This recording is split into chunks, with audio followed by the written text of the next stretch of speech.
In today's video, I'm going to show you how to create a sales tracker in Google Sheets. From setting up your data entry sheet to building a fully functional log that you can use to monitor your business transactions.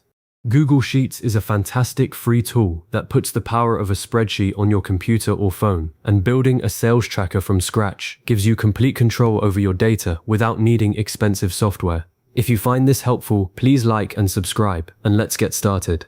The first thing you want to do is open Google Sheets and create a new blank spreadsheet. Think of this as your digital ledger, and we're going to start by naming it something clear and descriptive, like sales tracker or sales log, so you can find it easily later.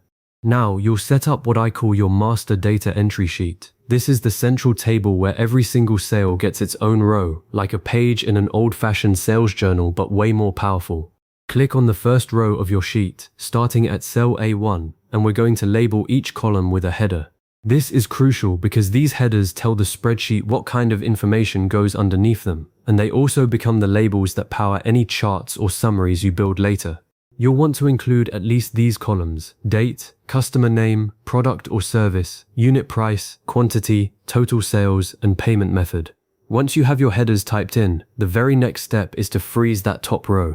This means that no matter how far down you scroll as you add hundreds or thousands of transactions, your column labels will stay visible at the top of your screen. To do this, go up to the View menu in the toolbar, hover over Freeze, and then select one row.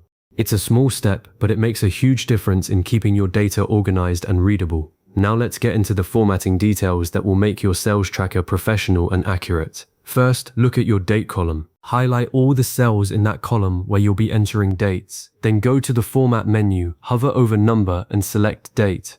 This tells Google Sheets to treat anything you type in that column as a date, which allows you to sort transactions chronologically and use date-based filters later on. Next, let's clean up the unit price column. You'll want those numbers to show as currency, so highlight that column, go back to Format, then Number, and choose Currency. Do the same for the total sales column once we set up its formula. The quantity column should stay as a plain number since you're counting units. Now, here's where the real magic of Google Sheets starts to work for you. In your first row of data, let's assume your quantity is in column E and your unit price is in column F. Click into the first cell under your total sales header, which would be cell G2 if total sales is your 7th column.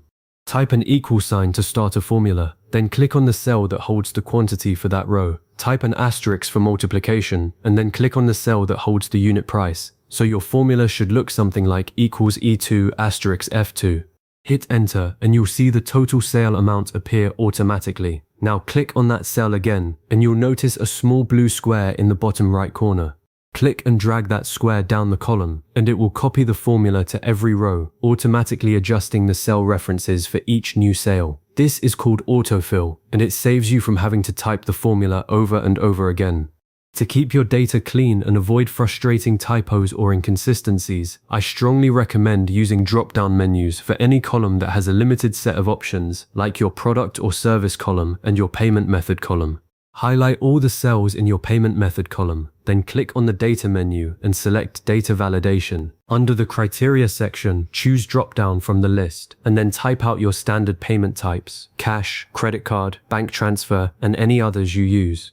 Click Done, and now each cell in that column will have a little arrow that pops up when you click on it, displaying your predefined list. You can do the exact same thing for your product or service column, listing out everything you sell, from basic items to premium packages. This is a best practice that keeps your data consistent, which is essential when you later want to run reports or pivot tables to analyze your sales by product or by payment method.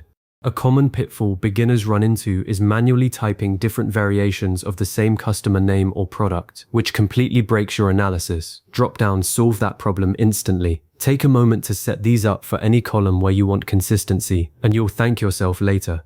Once your headers are frozen, your formulas are in place, and your drop-downs are ready, you have a fully functional sales tracker. You can now start logging your transactions, and every new row will automatically calculate your total sale.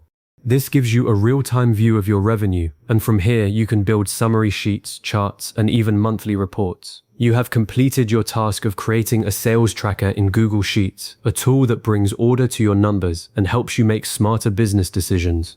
As a next step, consider adding a second sheet to your spreadsheet for a monthly summary, where you can use the SumIf function to total all sales within a given month, or create a simple chart to visualize your sales trends. If you ever need a quick refresher on these steps, just save this video or bookmark your finished tracker, and you'll always have a solid foundation to build upon. Thanks so much for sticking with me, and happy tracking.